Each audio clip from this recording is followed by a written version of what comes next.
Welcome, collective, to my first longer form card reading for the new moon in Pisces for my Divine Collective. We have here with us the Valkyrie as our guardian, the horse. This is the year of the horse this year, the fire horse. The horse is actually associated with the sign of Gemini, and on the 11th of March this month we had Jupiter go direct in Gemini. So the Chinese year signs are correspondent with the Jupiter sign, because the Jupiter sign moves around about every 12 months into a new sign, like the Chinese animal zodiac. So currently Jupiter in Gemini, and I'll begin your reading. I have been a little bit sick, so sorry if my voice is a little bit croaky. The tarot I'm using today is the Alice in Wonderland tarot. So, are there any messages from the Divine Collective for the new moon in Pisces? Ancestors, guides, folk, gods, and heroes. Guide us towards what we need to know at this time.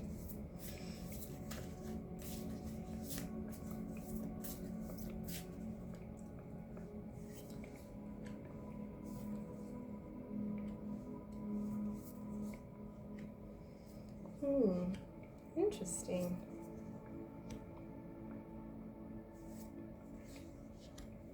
Okay.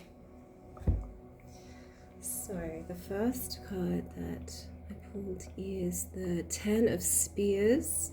So the spears in the Alice in Wonderland deck are similar to the swords in your Rider-Waite style tarot deck. So this actually means that you have been going through very hard times recently, and you may have been feeling betrayed by others, by the world. It's been very rough. You've also got here, the second card is the Four of Teacups, which is equivalent to the Four of Cups. So this card, interestingly, is linked to feelings of apathy and boredom, not being very happy with your current circumstances. So, I mean, linked with the Ten of Spears, this is pretty hard times, emotionally and intellectually, that you've been going through. The Knight of Hedgehogs, he came up in a Divine Collective reading recently. So this is equivalence of the Knight of Pentacles. He is a resourceful figure, masculine figure. However, he is quite slow-moving, steady, but also slow-moving. So be aware that there is incoming energies, but it might be a bit slower than maybe you're wanting or expecting. This could be of a material, financial nature. The next card, which is a beautiful card to have in the center of the reading, and this one came up recently as well in a collective reading, is the Star. So this is about your wishes and dreams coming true. This is a really beautiful card to have in the center. I think it's really showing that, yes, you might go through hard times emotionally, mentally, but there are things still that you wish, that you want to reach for. It's like kind of the cloud moving away after there being rain and storms and a rainbow appearing in the sky kind of energy. The Page of Spears is the next card. So more sword energy, this time being a page. This can represent messages. So these wishes might be surrounding a message that you're waiting to hear, or some kind of communication that maybe clarify some of these wishes. Not sure if maybe it's you've applied for a job, or you're applied for a raise, or there's some message you're waiting for from someone in particular. And then this final card here is the Nine of Flowers. So this is equivalence. The Nine of Flowers is equivalent to the Wands. So the Nine of Flowers is saying that yes, you've been through hard times, and that maybe you are even feeling a bit defensive at this time, but that you should rely on your vision and passion to overcome your current challenges. So now I'm going to add to the reading with some Outlander Oracle cards. So it's a recent oracle that I've been using. It's quite interesting. I'm not sure if you've seen the series, but it has a very otherworldly type of theme, but it's also very historic. The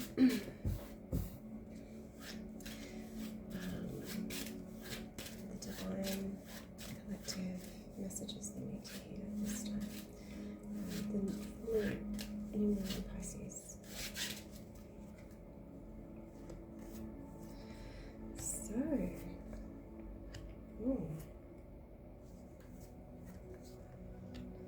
wow, okay, this is interesting. So we got the journey. So this could signify that you are going on a journey of some kind. Could be even in your mind, or in your heart, or searching your heart, could be physically, definitely. Could be short, could be long. And also we got the sadist. So this is rough. You've definitely been through rough times recently. There's someone in your life that's been quite cruel.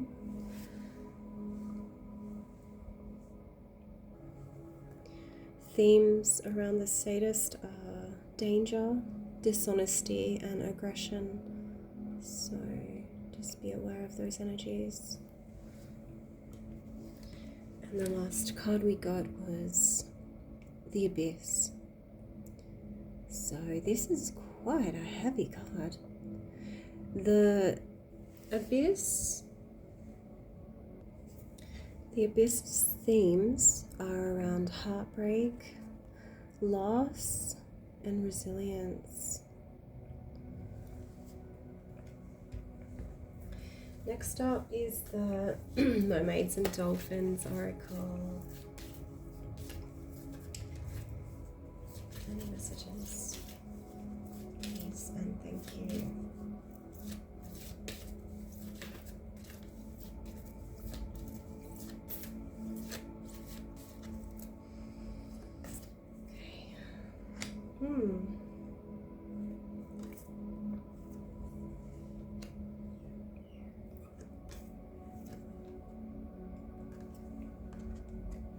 Okay, so we got alchemy. You have the Midas touch right now, and every project you begin turns to gold. That's really interesting, considering all the hard times you've been in, and then having the central card here with the star and talking about like visions and wishes and things that we want to manifest in our life, and then getting the alchemy card is very appropriate. And then after that we got blessed change. A major life change brings you great blessings. So that is really beautiful too. It's actually touching the star card. So there is good change on the way. Change isn't always favorable. Some people don't handle change as well as others, but when change is beneficial, obviously it's easier to cope. Next is contemplation time. Spend time alone, meditating upon what you truly desire. So that is really important. Our time is precious. We need to focus on what it is that we want to manifest in our life. So obviously having this energy of the sadist, we don't want this, do we? That's not what we want in our lives. But anyway, it's good to know what you want, and sometimes being shown certain things can actually make you see whether you want something or not. So definitely focus on the positives in your life at this time. The last cards I'm going to draw this reading are going to be from the Druid Animal Oracle deck.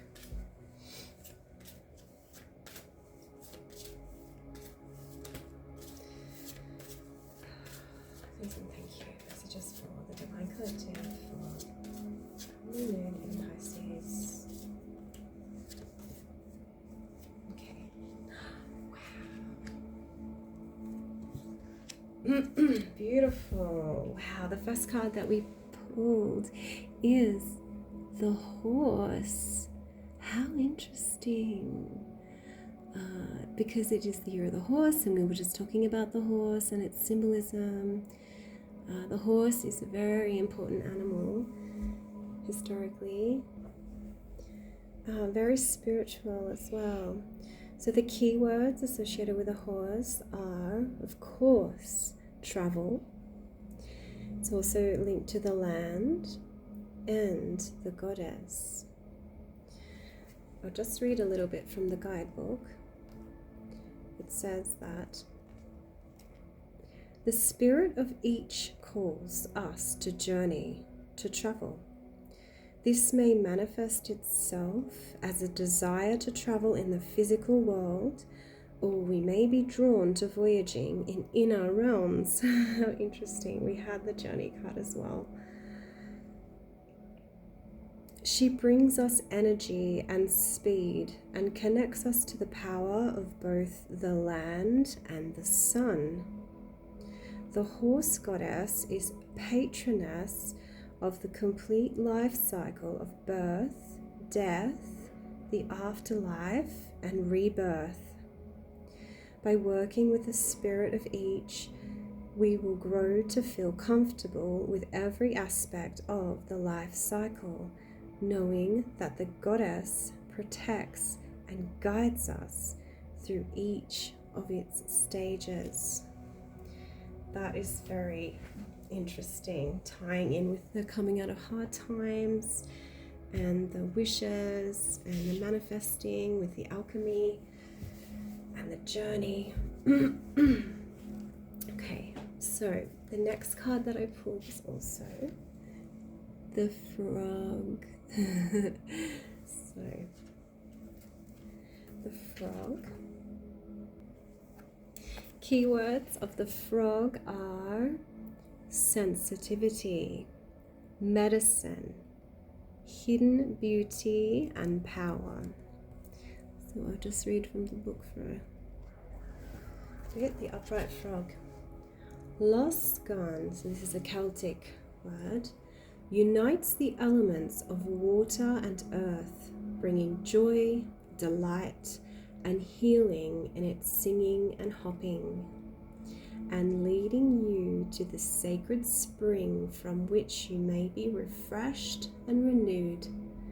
A cold-blooded creature, living half on the land and half in the water. The frog possesses an extremely sensitive skin, considered magical by shamans. A companion of the rain spirits, The frog can help you develop your sensitivity to others, to healing, and to sound through your skin and your whole body and aura. Nothing is what it appears to be, and life is more fun than you at first supposed. There is a hidden beauty and a hidden power in all of nature, and as you open yourself to this, you will feel close to the goddess and close to both the earth and to water. Look for the beauty and the magic behind appearances. That's a nice way to end the reading here. So there's a lot of astrological musings at the moment with the oncoming new moon. We currently have retrograde Mercury, which is ending not long after the new moon. And that's in Aquarius. There's a lot of Aquarius energy at the moment as well. The North Node is in Aquarius, and also Mars. So we've been having stelliums. Earlier, we were having stelliums in Pisces. We've also got quite a bit going on in Pisces with the Saturn and Neptune still there, and now the Sun, and it will also be the new moon. So yeah, it's an interesting time. There is a lot of karmic energies around, but as with everything, things just follow cycles. And with the year of the horse being in Gemini, there's going to be a lot of mental energy, a lot of creativity too. Gemini it's a very bright sign. It's a very young sign linked with Mercury. So yeah, look after yourself, or selves if you have others you're also looking after, and enjoy the new moon. And if you got any benefit out of this reading, if you could please like, subscribe, and or even comment on the reading, that would be amazing. Hoping to grow this channel this year, and I really enjoy doing this, so that would be great if you get any benefit. Thank you. See you next time.